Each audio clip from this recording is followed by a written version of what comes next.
So what are we going to be talking about today? Where is our quirky deep dive going to take us? Well, I really want to talk about this group of people because I find them fascinating. We're going to talk about Gen Alpha because I love talking about generations, and I'm actually going to do a few videos on the topic of generations. So just to give you a bit of a background into the generations, there is obviously the lost generation, which were those who were born up until 1945, so the 20s, 30s, 1945. Then we have the boomer generation, so those are people born after World War II, and this was sort of the 20 years after World War II had ended. So this includes people born sort of between 1946 and up to 1965. Then we get into Gen X. Obviously really interesting generation, and Gen X are renowned for those latchkey kids, people who grew up on MTV, and they were born between 1966 up until sort of 77, 80. There is some overlap here, and I'll explain what that means in a little bit more depth later. And then obviously millennials, so these are people who technically came of age around the year 2000. I think typically born sort of between 1983, but kind of started 1980 up until 1996. We then have Gen Z, so they were typically born 1997 to 2010. And then the final generation that I'm going to be talking about, my fave, is Gen Alpha. So they were born from 2010 onwards and will finish being born in 2025, which will then lead us to next year, 2026, having Gen Beta. So who knows what they're going to be like. But why am I focusing on Gen Alpha? Well, Gen Alpha is an interesting generation because I, as a millennial or zillennial mother, I'm really, or Zennial mother, not Zillennial, are very interested in this particular generation because I am raising them. I have a 10-year-old daughter and I have a 7, almost 8-year-old son. And I also work in the education sector. So I'm also working alongside a lot of British children who are Gen. Right, can't remember how far I got into this. My Gen Alpha child has just come in and said I'm being cringe. Because I am cringe, aren't I? Of course I'm being cringe. Millennials created the internet, didn't they? Didn't we actually create all of the kind of tech that we're using these days, and like all the platforms and social media and stuff? Isn't that all millennial stuff? Isn't it? Isn't it? Anyway, so let's go back to the video. Birth years 2010 to 2025. So little scamps are just being born now and they are great. So they're currently most likely to be in like year 10 of high school at the absolute most, although I would class those as millennials, and I'll talk about those as micro generations where they kind of have the attributes of the generation before them and the generation that they're in, and kind of a milieu of that, hence why I said I'm a zennial. But the population of Gen Alpha is going to be about 2 billion. Or the first generation that has been completely immersed in digital technology, and they have been using screens probably since birth. Now, I was responsible for enabling my children to have screens from birth. And why did I do that? Well, I did that because it was easy, it was convenient, and it was a resource that was accessible. So I remember giving my daughter a screen to listen to lullabies with swirly images on the front whilst I'd hop in the shower and she'd be lying in the cot. So that was kind of, one of the, a very inane way of accessing screens. Then the second thing that they probably engaged with was watching kids content on platforms such as YouTube, like this one. Obviously there's kids YouTube, which is probably considered safer. But as millennial parents, as we sort of immersed ourselves into parenting, we're utilising the resources that were at our disposal, and our kids were watching content on YouTube. They're also used to more instantaneous things, so not just television, they can watch streaming services as well. So you can put on 3 hours worth of Paw Patrol, you can watch that Disney film straight away because you have that app. You can watch, Bluey efficiently, because you can just stream it off the TV platform that it's on. And so there's this instantaneous kind of instant gratification aspect to Gen Alpha that maybe we weren't seeing with Gen Z or millennials or generations before them.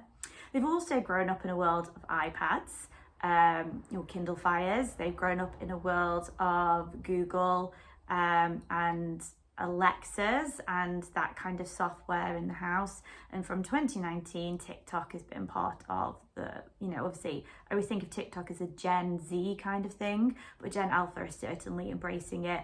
And one thing that I think is clear about Gen Alpha is that they're quite precocious. They do like to kind of emulate kind of the older generations, and their behaviors are a lot more savvy and consumer driven than maybe other generations previous to them. And again, that's obviously the context that they were born in.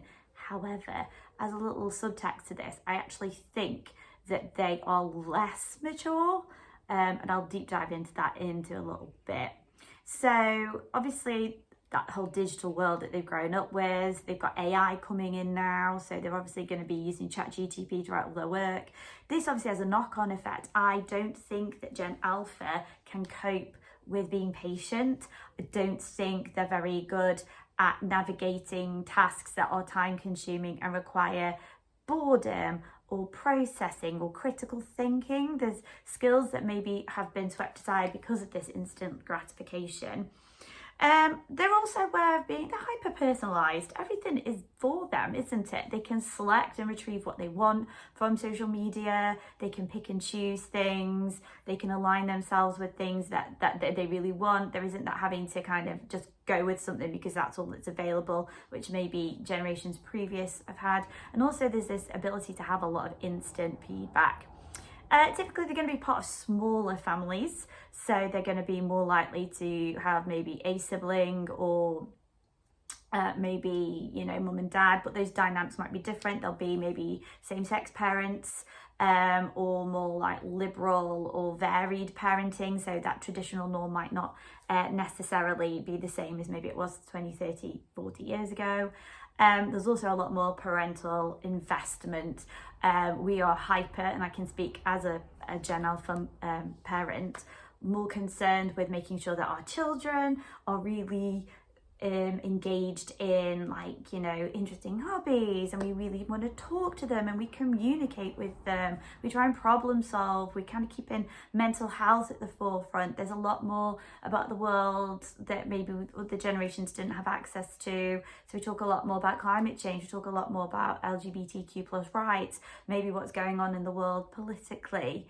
There's a lot of information out there for this generation to consume and for this generation to, be interested in, really, which is great. So digital first, digital native, that's pretty much what Gen Alpha is. And they want their tech to be seamless and integrated. They might be growing up, as I've said, in a Google home, and they can talk to the AI and they can get music to play and they can stream their favorite songs. They don't have to listen to an album for like 45 minutes and get to know it slowly. They can just pick up what they like. A lot of the songs they might see on TikTok, and a lot of their trends and interests are coming through social media. They also expect that in education. As I said, I work in the educational background, and there's a lot of people that, we put kids in front of screens to teach them now, and a lot of parents of children of Gen Alpha want to give them immersive experiences with like IT and technology and things like that. They actually prefer video content to reading. I mean, why would they read? Why would they? Why? To be fair, there's so many brilliant books out there, but this generation are far more instantaneous and less patient. So they want a quick fix. They want the outcome more instant than maybe previous generations. And again, we've got to talk about gaming as well. They game differently. My kids love a Roblox, but they love being on a call and then playing the Roblox. And at first there was a lot of fear as a parent about letting them be on a platform like that. And obviously we put loads of security settings in for it. But the kids seem to be getting on all right with it. So anyway, that's kind of, a little deep dive into it. So let's sort of talk about what my issues are with this. I feel like they have forgotten how to communicate. And I know there's a lot of talk recently about the Gen Z stare. But I think Gen Alpha are prone to literally shouting at you and expressing themselves without an awareness of kind of politeness or manners.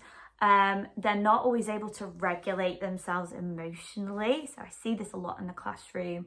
There's a lot of face pulling. There's a lot of sulking. And don't get me wrong, I've worked in education for a really long time. I have taught people that would have been Gen Z and younger millennial, and they weren't like this. There's prone to talking back and like kind of maybe a sense of their own rights, which is great, and that's what we've given them, that's what we want them to have. However, that can backfire sometimes. A sassiness, and I've said this, precociousness to them, so they're quite kind of, oh yeah, this is what I want and how I want it, and I expect it to be like that, which I suppose comes under the word entitled. And there's nothing wrong with wanting things how you want them, but equally sometimes you need to think about the bigger picture, and I don't always think that Gen Alpha are thinking about the big picture in the way that maybe generations of teenagers have done before them. And don't get me wrong, I'm not slating an entire group of individuals here, and there's some brilliant things about Gen Alpha. They're probably going to be way more empathetic, they're going to be very creative, they're going to be resourceful in different ways, they're going to be growing up in a very different world, and a lot of these people are going to reflect the context that they've grown up in, and we can't criticize them for that because we ourselves are only products of the environment that we created for ourselves. So what can we say are the core values of a Gen Alpha? So inclusivity, they're more likely to embrace difference and change within other people. Obviously, there are going to be parents and guardians that try to, and religions maybe, that try and influence or indoctrinate kids to think in a certain way, but obviously schools themselves will much more open to inclusivity and different lifestyles and different experiences, and the media represents this itself, doesn't it? I mean, representation is a key part of media, and if you see something represented, then it can make you feel seen and it can make you feel heard. They're going to be drawn to creators, brands and institutions that feel real and authentic. They're not just going to want to get something because it's there or it's a standalone institution that's always existed. They're probably going to quantify and qualify their decisions into why they're invested in something way more than generations previous to them. They want that tailored content. We've talked about playlists, we've talked about their subscriptions, things that they're interested in, their experiences. They will be more eco-conscious because that's the world that they're inheriting. We talk about climate change, talk about recycling, we talk about, you know, the kind of effects of these things on this generation, and these are probably the problems that they're going to have to inherit and try and resolve for themselves. They've got a lot more emotional awareness. Maybe they've been taught to kind of manage their feelings or be in touch with their feelings, which maybe boomers and Gen Xers weren't. It wasn't a case of put up and shut up. It's like, I'm experiencing this and I'm going to talk about it. And therefore, these situations are a lot more ingrained in how they're going to work within the world. And they want a fast turnaround. I keep talking about this, but this is generally what they're most into. They can't wait for that kind of instantaneous gratification. So, shall we talk about parents? So, yeah, millennial parents, Gen Alpha kids. It's interesting. What have we done? Have we centered our children too much? Some would argue yes. I would say no. I just think that we've had a lot of therapy and we're channeling a lot of that into how we raise our kids. Don't get me wrong, there's still going to be, you know, difficulties and problems with that, but whether that, you know, that's going to come out in the wash, isn't it? It's going to come out in a couple of years' time when we actually see what our kids are going to be going to therapy for. So, you know, millennial kids had the participation trophy, everyone's included. And Gen Alphas might be like, I was too online, I didn't have enough immersive experiences, I didn't go out more, I felt like everything was too fast paced. I mean, mental health might be an issue, I don't know. We're trying our best, they're trying their best, we're all just trying our best here in this late stage capitalism world that we're all trying to navigate the best we can. And don't get me started on that, that'll be a future discussion. So to sum this all up then, Gen Alpha, from my perspective, maybe are going to grow up a little too quickly and have too much awareness for their age, but actually might still have a lot of childlike instincts that haven't been satisfied. You know, there wasn't that desire to make them more independent. I watch children, one thing I will say is that I've seen kids getting dropped off at school that would have walked to school, and like this fear of letting kids roam around on their own, and you know, no one's playing hide and seek in the woods unattended anymore. No one, you know, there's phones and we know what they are. They're being tracked. They're being like, they're under surveillance a lot. So is that going to be something that comes to bite us all on the rear end in the future? I don't know. This is just me kind of guessing. You know, there's a lot of their childhood that's going to be online. You know, I scroll through my phone, there are videos, memories, experiences. So they're going to have a lot more kind of knowledge about where they've come from, because there's actually a lot of evidence and a lot of documentation of that. Will they, you know, feel empowered and act in ways that maybe generations before them haven't done? As I already said, there's this precociousness to them. Are they going to be massively far more kind of able to take their power and claim it? Because we're still looking at boomer institutions and boomer leaders. I mean, like Donald Trump's nearly 18, he's running a country. Should he be? Shouldn't it be like, you know, Gen X and millennial leadership now? Isn't it our time to steal that power back? So maybe Gen Alpha is going to be the generation that will take the reins, and actually it will be Gen X millennials that feel like they never got to have the reins. I don't know. Gen Z might not want to do anything. They might actually just be very apathetic about the whole thing. I don't think Gen Alpha are going to be apathetic. I think they're actually going to be a generation that wants to change things and improve things. I think they're going to have a lot of information. They're going to have a lot of technology to help and support them. They're going to be flexible, aren't they? They have had to be flexible. They've lived through things like COVID. Their formative years were during COVID. So actually they're not going to be adverse to difficulty or challenge. They're going to be able to come through that. They're probably going to be quite hybrid, living this digital world, but also being in the real world. They're going to be tech-oriented, AI savvy, perhaps more so than we are. They're going to be inclusive. They're going to be diverse. There's going to be a lot more variance. We saw this with Gen Z. They're going to be expressive. I've talked about this expressiveness that they have. More globally minded. Things like Brexit might not have happened with Gen Alpha because they feel they belong in a global community. They're exposed to different things, like they watch different TV programs, like, you know, is it K-pop hunters? You know, they're watching TV from Asia, they're watching TV from Nigeria, they're watching different things, they're consuming different things. Their pop stars are all global and international because the internet has made the world smaller. They will be more on demand, maybe non-linear. Things don't have to go that way. They can go up, down, left, right. There's more versatility, more gamified. They learn through games. They want to participate through games. They'll be more sustainable, more equitable, maybe more authenticity, more genuine. They are their real selves. They don't need to put on masks or kind of adhere to the rules and regulations that the generation above them has done. I think one of them's just popped in, so hi. So what are the challenges that maybe this generation are going to find as they become adults and they're grown-ups? I mean, again, this is just hypothesizing, isn't it?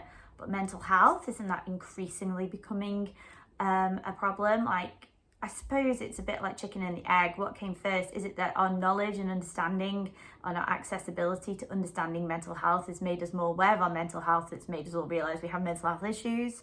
Will mental health be really impacted by all this AI and being online and being on screens way younger, way sooner than any generation before them?